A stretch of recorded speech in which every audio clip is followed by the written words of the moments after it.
মৃত্যু কালৰ বিপৰীত শব্দটো হ'ল মৃত্যু আৰু তাৰ বিপৰীত শব্দটো হ'ল বোলে মই মানে কোন বাৰু ভগৱানে কৈছে সেই কালৰ মৃত্যুৰ অন্তকো বোলে মই এতিয়া যে আশীৰ্বাদিতে গৈছিলে গাইছিলে স্ৰষ্টা তুমি সৰ্বদাস্তা উধাৰি ধৰিলা মৃত্যুৰ অন্তক নহয় জীৱ নিয়ন্তা মৃত্যুৰ অন্তক অন্তকটো তেওঁ হেন জানি এই যুগত ভগৱান বেলেগে নাই ন যুগ ঈশ্বৰ অৰ্থাৎ ন যুগ ঈশ্বৰ নৰে হ'ল ঈশ্বৰ শব্দই হ'ল ঈশ্বৰ নৰক যদি ভগৱান জ্ঞান কৰিব পৰা যায় তেতিয়াহ'লে পৃথিৱীলৈ নৰকায়া লৈ অহাটো এটা সাৰ্থক আমাৰ হ'ব আৰু ঈশ্বৰ বুলি কৈ থাকিলে নহ'ব মই কৰো বুলি কৈ থাকিলে নহ'ব আপুনি কি কৰি আছে কি কৰি নাই থকা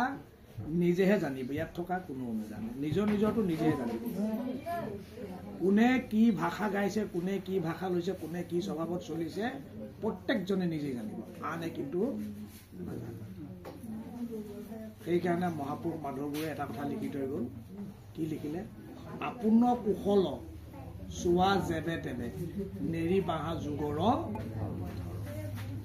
আপোন কুশল নিজে কি কৰিছোঁ কি কৰিব লাগে কি কৰি আছোঁ এই কথাটো যদি নিজে উপলব্ধি নহয় এই বৈকুণ্ঠলৈ যোৱা গেট এখন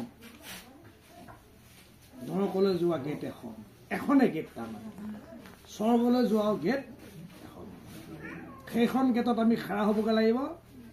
স্বৰ্গলৈ যোৱা ৰাস্তাটো স্বৰ্গলৈ যাব নৰকলৈ যোৱা ৰাস্তাটো নৰকলৈ যাব বৈকুণ্ঠলৈ যোৱা ৰাস্তাটো বৈকুণ্ঠলৈ যাব সেই গেটখনক চুমন কৰিব লাগে আমি এইখন গেটত প্ৰত্যেকটো জীৱই আমি তাত ৰখিবগৈ লাগিব মানে যেনেকৈ আমি ভোট দিবলৈ যাওঁতে লাইন পাতিব লাগে নালাগে ডাইৰেক্টটো অপজিটকতো ভোট দিব নোৱাৰি ভোট দিব যাওঁতে আমি লাইন পাতিবই লাগিব ঠিক তেনেকৈ যাবলৈ লাইন পাতিব লাগিব আৰু সেই লাইন পাতোঁতে কিমান দিন পানী পিয়াহত হয়তো কিবা শুকাই থাকিব লাগিব ৰ'দে চেপিব বৰষুণে তিতাব হাৱাই হিলাব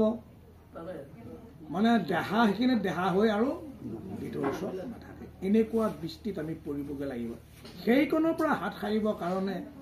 মহাপুৰুষে আমাক কি কৰিলে জানে সেইসোপা যদি তেওঁ কৰি গৈছে আজি সেৱকসকল বোলে যাৰ পুত্ৰ হবে হৰিত শৰণ লয় হৰিৰ গুণ গাৱে শুদ্ধভাৱে যদি দুগ্ধ ঘিত মধু নদী জলক পিয়ে পিতৃ গণে শব্দটোৱে হ'ল বহু বচন যিমান আছিলে একেটা শৰণতে চব উদ্ধাৰ কৰিব পাৰে সেইকাৰণে শৰণ বাৰেক বুলি কৈছে বাৰেক মানে হ'ল বাৰে লৈ থকা নেকি বাৰেক মানে হ'ল এবাৰেই শৰণ মানুহে এবাৰে লয়